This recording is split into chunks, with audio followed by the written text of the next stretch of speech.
아멘. 우리 주위에 있는 분들하고 인사합니다. 당신이 힘들 때 곁에 있겠습니다.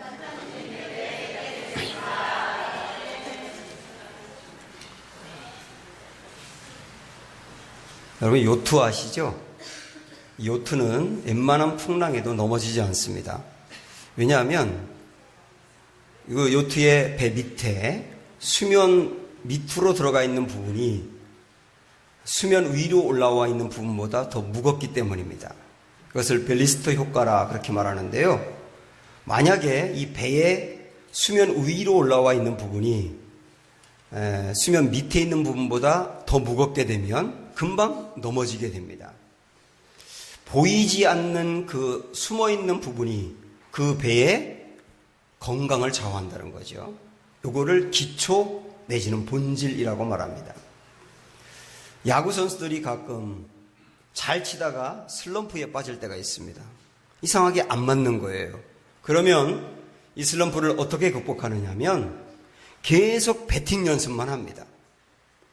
프로 선수들은 보통 초등학교 때부터 야구를 시작했기 때문에 배팅 연습은 수도 없이 한 거예요. 그런데 슬럼프에 빠지면 또 그것을 하는 겁니다. 근데 신기하게도 계속 배팅을 연습하다 보면 어느 순간 슬럼프를 극복하고 자기 페이스를 찾는다는 거지요. 이것도 뭐냐면 슬럼프를 극복하기 위해서는 기본으로 돌아가야 된다 그 말이에요. 우리가 신앙생활 하다 보면 슬럼프에 빠질 때가 있습니다. 예전 같은 열정이 없고요. 확신도 사라져가는 것 같고요. 교회 오는 것이 그렇게 버겁고 힘들고 어려운 거죠. 그게 신앙의 슬럼프입니다. 이 슬럼프를 극복하기 위해서는 기본으로 돌아가셔야 됩니다. 예배 바로 드리시고 말씀과 기도라고 하는 두 마리 토끼를 딱 잡으며 나아가다 보면 거기서 하나님의 말씀으로 회복된단 말입니다. 성도들도 슬럼프를 극복하고 신앙의 열정을 회복하기 위해서는 역시 기본으로 돌아가셔야 됩니다. 성도들이 가져야 될 이 기본이 뭘까? 교회가 가져야 될 기본이 뭘까? 오늘부터 시작해서 7시간에 걸쳐서 이런 말씀을 좀 나누고 싶습니다. 요한계시록에 나오는 7개 초대 교회를 우리가 하나하나 연구하면서 과연 우리 교회는 어느 모습으로 가야 될까 찾아보도록 하겠습니다. 이 테마를 바로 그 교회를 향하여라고 잡았어요. 어떻게 하면 하나님이 보고 싶어하는 바로 그 교회를 우리가 세워갈까라고 하는 소망을 품고 우리가 한번 출발해 보도록 하겠습니다. 오늘은 첫 번째 나오는 에베소 교회입니다. 자, 먼저 1절에 있는 말씀 볼까요? 시작. 에베소 교회의 사자에게 편지하라. 오른손에 있는 7별을 붙잡고 7금 촛대 사이를 거니시는 이가 이르시되. 이 에베소 교회에 편지를 보내면서 이 말씀이 시작을 하고 있습니다. 에베소라고 하는 지역은 지금의 터키라고 하는 나라에 있는데 옛날에는 소아시아라고 불렀습니다. 그때 당시에도 이 에베소는 큰 도시였고 소아시아의 수도였거든요. 지금도 이즈밀이라고 하는 큰 도시입니다. 근데 이 교회에 주님이 편지하면서 하시는 말씀이 뭐냐면 7별을 붙잡고 7금 촛대 사이를 거니시느니다 라고 우리 예수님을 소개하고 있습니다. 여기서 7별과 7금 촛대는 7개 교회를 말하는 거예요. 앞으로 편지를 보내게 될 7개 교회를 의미하는데 그 교회를 거니시는 분이 주님이시다라고 하는 말씀은 그 모든 교회의 통치자 주인은 예수님이 된다 그 말입니다. 그렇습니다. 모든 교회의 주인은 예수님입니다. 담임 목사도 아니고 장로님들도 아니고 교회를 제일 오래 다닌 분들도 아니고 교회의 주인은 말할 것도 없이 예수님입니다. 그 예수님이 에베소 교회를 칭찬하기도 하고 책망하기도 하는데 자 먼저 에베소 교회 칭찬하는 모습을 2절 3절 볼까요? 시작. 내가 내 행위와 수고와 내 인내를 알고 잠깐만요. 끊어보면 우리 하나님은 에베소 교회의 교인들의 행위도 안다 수고도 안다, 인내도 안다 라고 말씀합니다. 이 에베소 교인들이 어떻게 신앙생활해 왔는지 주님이 아시고 얼마나 수고를 많이 했는지도 주님이 아시고 박해도 있고 어려움도 있었지만 끝까지 믿음을 지키면서 인내한 것도 주님이 아신다는 거예요. 저는 이 말씀 묵상하는데 주님이 아신다는 말씀이 뜨겁게 다가오더라고요. 그렇습니다. 주님은 여러분들이 지금까지 신앙생활을 어떻게 해왔는지, 힘들고 어렵고 위기도 있고 고난도 있고 장애물도 있었지만 어떻게 인내하며 여기까지 왔는지, 우리 교회가 34년 오는 동안 여러분이 교회를 위하여 신앙생활하면서 얼마나 많은 눈물과 땀과 헌신과 수고를 했는지 주님이 다 아신다는 겁니다. 그런데 우리 주님은 아시는데 특별히 이걸 아신다고 말씀합니다. 자, 또 다음부터 읽어볼까요? 시작.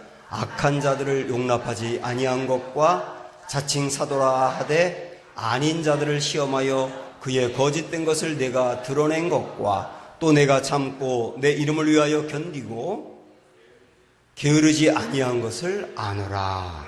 이렇게 말씀합니다. 아는데 무엇을 안다고 했느냐면 이 교회 교인들이 자칭 사도라고 하는 악한 사람들의 무너지지 아니하며 믿음을 지키는 것을 안다는 거예요. 이게 무슨 말이냐면 이때 당시에는 지금 교회처럼 교회마다 담임 목사님이 있었던 게 아닙니다. 그러다 보니까 순회 설교자들이라 그래서 교회마다 이렇게 다니면서 설교하는 분들이 있었어요. 이 교회에서 설교하고 그 다음 교회로 옮겨가서 또 설교하고 이렇게 순회하면서 설교하는 분들이 있었는데 보통 그분들은 복음을 바로 제시하는 좋은 목사님들이고 설교자들이었지만 그 중에는 이단에 빠진 분들이 있었어요. 자기들이 이단에 빠지다 보니까 교회 가서 설교할 때 그들이 하는 내용도 이단의 내용이란 말입니다. 근데 이거를 분별하기가 쉽지 않았습니다. 그러다 보니까 그런 설교를 들은 사람들이 이단에 빠져버리는 거예요.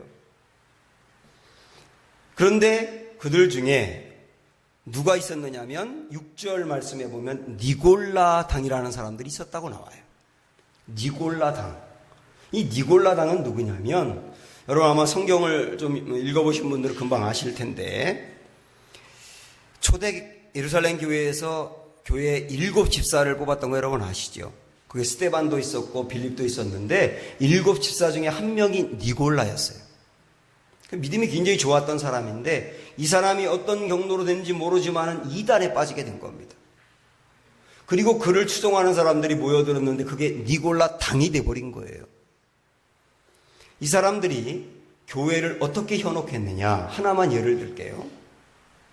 이때 당시에 로마 정부에서는 황제를 신처럼 숭배하라고 로마가 지배하고 있는 모든 나라에 선포를 했습니다. 로마 황제는 사람인데도 신처럼 숭배하라는 거예요. 이때 교회가 딜레마에 빠져버린 겁니다. 로마 황제를 숭배하지 않으면 교회가 큰 박해를 당한단 말이죠. 근데 로마 황제를 신으로 숭배하면 우상 숭배가 되는 겁니다. 그러니까 이 둘 사이에서 어떻게 해야 될지 몰라 고민하고 있을 때 그때 바로 니골라당 사람들이 설교자라고 가가지고 교회를 혼란스럽게 한 거예요. 뭐라고 말했냐면 일단 교회가 살아야 되니까 겉으로는 황제를 숭배합시다. 그러나 마음으로는 예수님만 따르면 되지 않습니까? 이렇게 말한 거예요. 그러니까 겉으로는 그런 것처럼 보이지만 마음의 중심은 흔들리지 말자 그 얘기죠. 언뜻 들어보면 지혜로운 얘기처럼 들릴 수 있습니다만은 이것도 우상숭배가 되는 거잖아요. 그래서 많은 교회들이 이 니골라당의 말에 현혹이 되었습니다만은 그때 에베소 교회의 교인들은 그게 무슨 말이냐? 마음으로 예수님을 섬기고 몸으로 황제를 숨긴다면 황제를 숭배한 거지.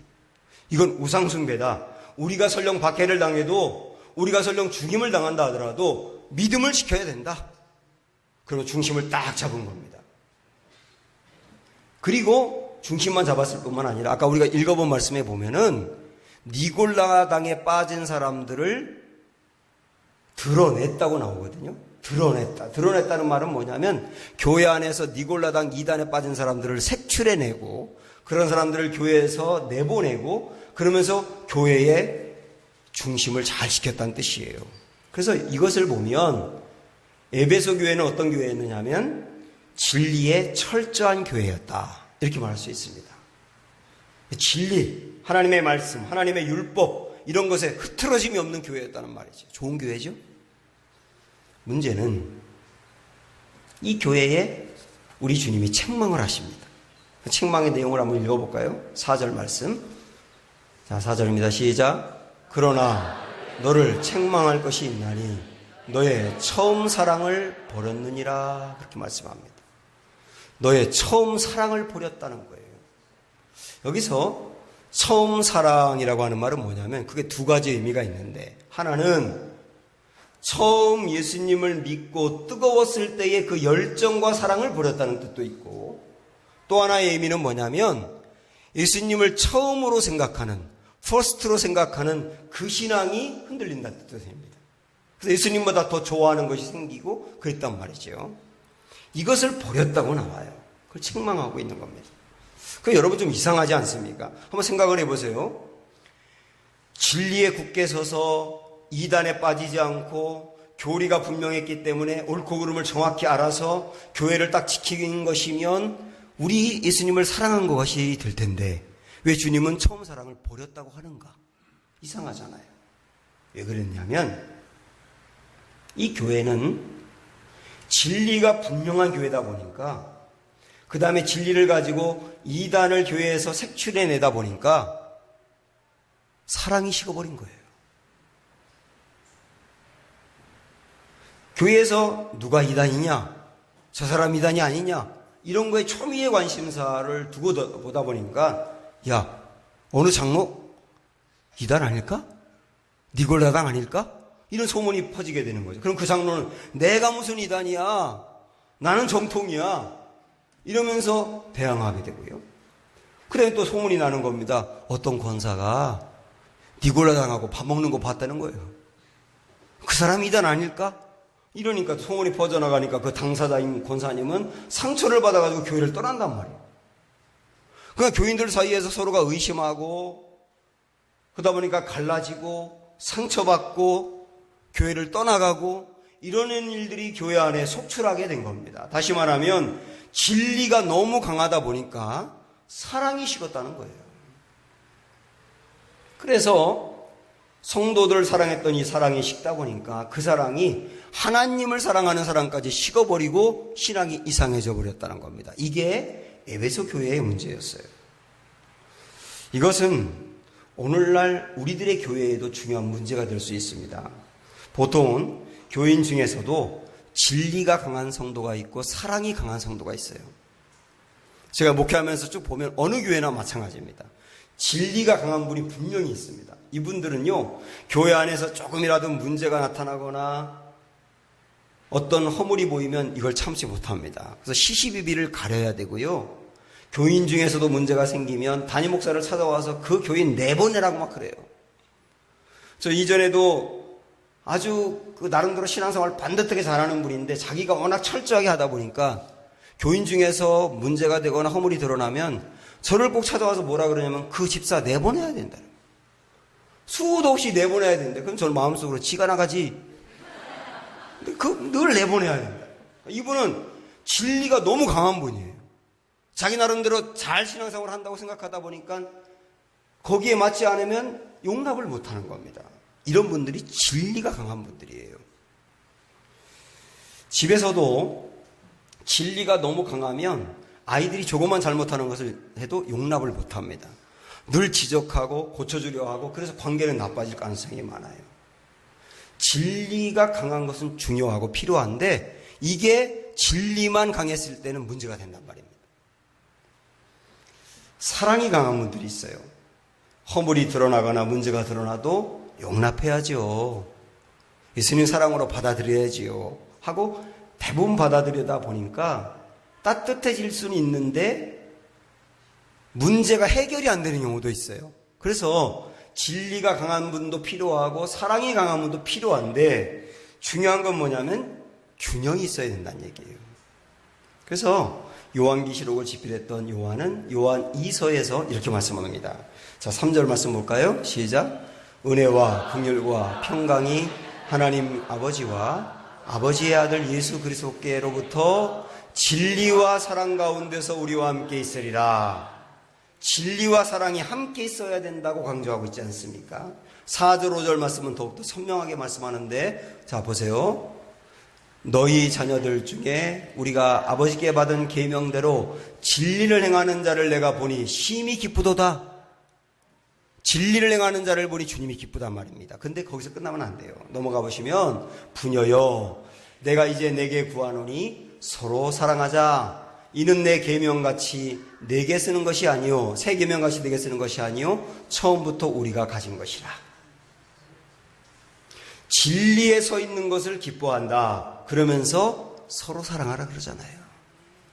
근데 부녀여 그러는 걸 보니까 아마 부녀들이 잘 사랑을 안 하나 봐요.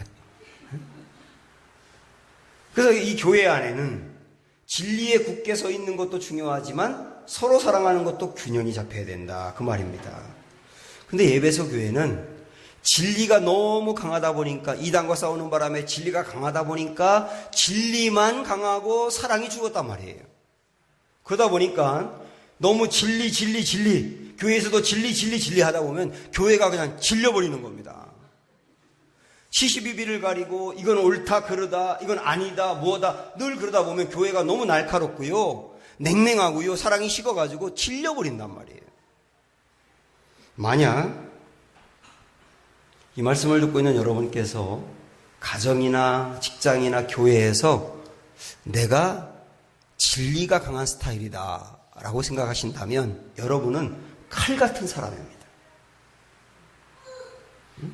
옳고 그름이 정확하고 그것으로 다른 사람들도 바라보고 그러면 여러분은 갖고 있는 칼은 날카로운 칼이에요.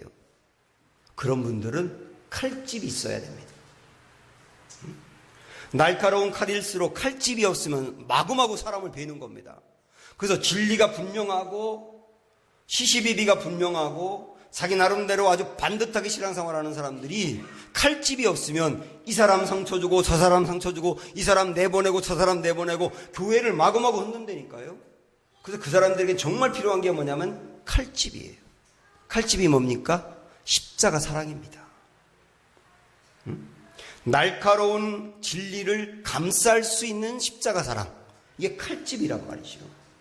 그래서 내가 진리가 너무 강하다라고 생각하는 분들이 있다면 여러분 정말 기도하실 게 뭐냐면, 주여 십자가 사랑으로 내 심장까지 불게 젖기를 원합니다.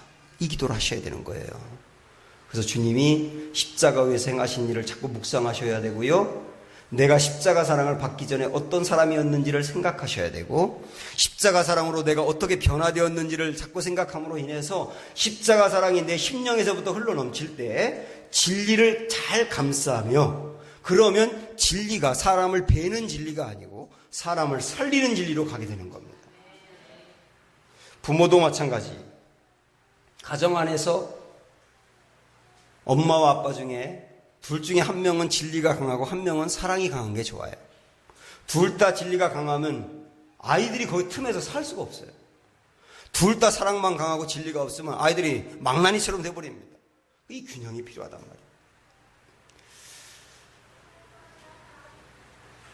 필립 얀시라고 하는 분이 놀라운 하나님의 은혜라고 하는 책을 썼는데요, 그분이 이 책을 쓰게 된 동기를 이렇게 밝히고 있거든요. 자기가 잘 아는 친구와 만나서 대화를 하던 중 친구로부터 들었던 이야기 때문에 이 책을 쓰게 됩니다. 그 한번 내용을 읽어드릴게요. 이 친구가 필립 얀시에게 하는 말입니다. 창녀 하나가 나를 찾아왔네. 울먹이며 하는 이야기가 기가 막힌 이야기를 하는 겁니다. 2살 된 자기 딸을 변태 섹스를 밝히는 남자들한테 돈을 받고 팔아왔다는 거야. 딸의 몸을 1시간만 팔면 자기가 하룻밤 버는 것보다 수입이 좋더라. 마약 먹을 돈을 대려면 어쩔 수 없다더군. 그래서 이 친구가 그 창녀에게 이렇게 얘기한 거죠. 교회에 가서 도움받아 볼 생각은 안 해보셨나요? 그때 나는 그녀의 얼굴을 훑고 난 뒤 완전히 충격에 빠졌어. 평생 그 얼굴 표정을 못 잊을 것세. 그러면서 그 창녀가 하는 말이 뭐냐면, 교회요? 거긴 뭐하러 가요? 그렇지 않아도 비참해 죽겠는데 가면 그 사람들 때문에 더 비참해지는걸요? 친구 말을 듣는 중 버뜩 이 창녀와 다를 바 없는 예수님을 찾아왔던 여자들이 떠올랐다. 그들은 예수님을 피해 달아나지 않았다. 자신이 비참할수록 예수님을 피난처로 삼았다. 교회는 이 은사를 잃어버린 것인가? 이 물음을 파고들수록 마음이 끌리는 단어가 하나 있었다. 이것이 이 책을 쓰게 된 동기가 되었다. 이 고민, 교회에는 이 은사가 줄어든 것인가? 여기서 말하는 이 단어가 뭐냐면 은혜라는 단어예요. 이 책에서 필립 얀시는 이러거든요. 자기가 어떤 종교인들이 모여있는 회의에 가서 자기 종교를 소개하는 시간을 가졌는데 이 세상에 있는 수많은 종교 이야기를 다 듣고 나서 기독교와 다른 종교와의 결정적인 차이를 발견했다는 거예요. 그게 뭐냐면 기독교에만 있는 것이 은혜더라는 거예요. 근데 이게 기독교의 생명이고 기독교만의 장점인데 이 은혜가 교회에서 사라지고 다시 말하면 진리만 너무 교회에서 앞선다 그 얘기예요. 사랑하는 여러분, 오늘 이 설교를 우리가 모두 들으면서 내게 너무 진리가 강하다면 여러분 기도하세요. 사랑과 진리가 균형 잡힌 사람이 되기를 원합니다. 그렇게 해야 된 이유가 있습니다. 오늘 말씀 5절 말씀 보시면요. 시작. 그러므로 어디서 떨어졌는지를 생각하고 회개하여 처음의 길을 가져라. 만일 그리하지 아니하고 회개하지 아니하면 내가 내게 가서 내 촛대를 그 자리에서 옮기리라. 우리 주님의 권면이 뭐냐면 처음 사랑을 잃어버린 분들, 진리가 너무 앞서가지고 사랑이 죽어버린 분들은 어디서부터 내가 이렇게 되었지? 어디서부터 내가 날카로운 사람이 되었고 어디서부터 내가 칼집이 없는 칼만 휘두르고 있지? 생각해보라는 거예요. 그러면서 회개하라. 그 말은 이게 잘못됐다는 것을 인정하고 고치기로 결심하라 그 말이지요. 그런데 회개하지 않고 고치지 아니하면 촛대를 옮기리라. 무서운 말씀 아닙니까? 촛대를 옮긴다는 말은 아주 쉽게 말씀드릴게요. 그 교회에서 생명이 떠나간다는 얘기입니다. 그 교회에서 생명이 떠나가서 부흥이 멈춰버리고 교회에 와서 예배를 드려도 하나님의 임재를 경험할 수 없고 쓰임받지 못하는 교회가 된다는 뜻 아닙니까? 이게 교회의 저주잖아요. 사랑하는 여러분, 저는 그래서 우리 교회가 진리가 분명해야 되지만 진리보다 사랑이 더 앞서는 교회가 되기를 소망합니다. 베드로가 예수님을 모른다고 3번이나 부인하고 예수님 마음에 실망을 시켰고 그래서 베드로 스스로 생각할 때는 나는 이제 제자로서 자격을 잃었다고 보는 거예요. 난 자격을 잃었어. 제자가 아니야. 예수님 모른다고 3번이나 부인한 사람이 어떻게 제자가 될 수 있어? 그렇게 생각을 한 거죠. 그래서 부활하신 예수님을 만났는데도 그의 신앙이 회복이 안 되는 거예요. 왜냐하면 나는 예수님 앞에 3번이나 예수님 모른다고 부인했는데 그러니까 나는 예수님의 제자가 될 자격이 없어. 이 부분이 해결이 안 되니까 부활하신 예수님을 만났는데도 회복이 안 되는 거예요. 그래서 그는 몇 명의 제자들을 데리고 갈릴리 바다에 물고기를 잡으러 갔습니다. 이거는 그냥 낚시를 갔다는 얘기가 아니라 이전 직업으로 돌아갔다는 뜻입니다. 그는 스스로 제자가 될 수 없다는 생각에 제자의 길을 포기하고 과거의 직업으로 간 겁니다. 이 베드로를 우리 예수님이 찾아가세요.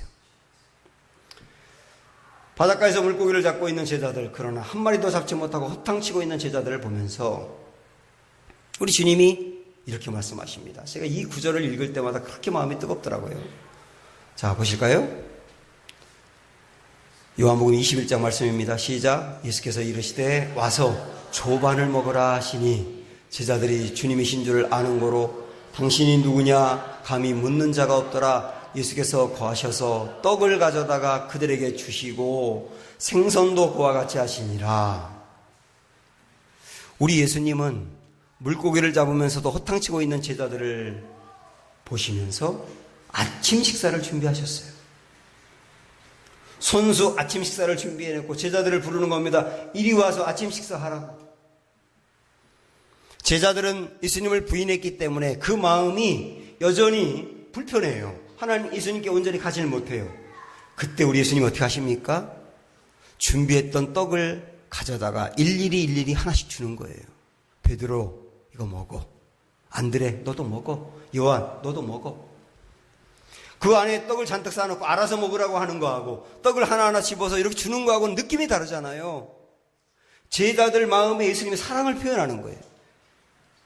지금 제자들은 진리로 접근한다면 책망을 받아야 되거든요. 근데 주님은 진리를 잠깐 가두고 사랑으로 접근하는 거예요. 생선도 하나하나 들어가지고 제자들에게 일일이 주시는 겁니다. 그렇게 뜨거운 아침 식사를 한 거예요. 식사를 마친 다음에 예수님이 베드로에게 묻잖아요. 요한의 아들 시몬아, 내가 다른 사람들보다 나를 사랑하느냐? 우리는 사랑하느냐라고 하는 질문에 초점을 두고 있는데 여러분 여기서 행간을 읽을 수 있어야 합니다. 예수님이 베드로에게 내가 나를 사랑하느냐라고 물으실 때는 그 앞에 뭔가 괄호에 묶여있는 게 있어요. 그게 뭐냐면 나는 너를 사랑하는데. 나는 너를 사랑하는데. 제 아내가 거의 하루에 한 번 정도는 제게 꼭 묻는 게 자기 나 사랑해?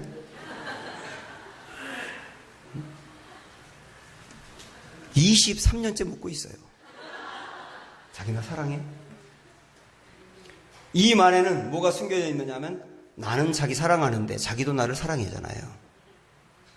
예수님이 제자 베드로에게 네가 나를 사랑하느냐라고 하는 말은 나는 나를 부인한 너, 나를 모른다고 부인한 너, 나를 외면한 너, 마지막에는 모른다고 부인하는 정도가 아니라 욕하면서 부인한 너 여전히 사랑하는데 너 나 사랑해? 이렇게 물어본 거죠. 그때 베드로의 마음이 녹아내린 거예요.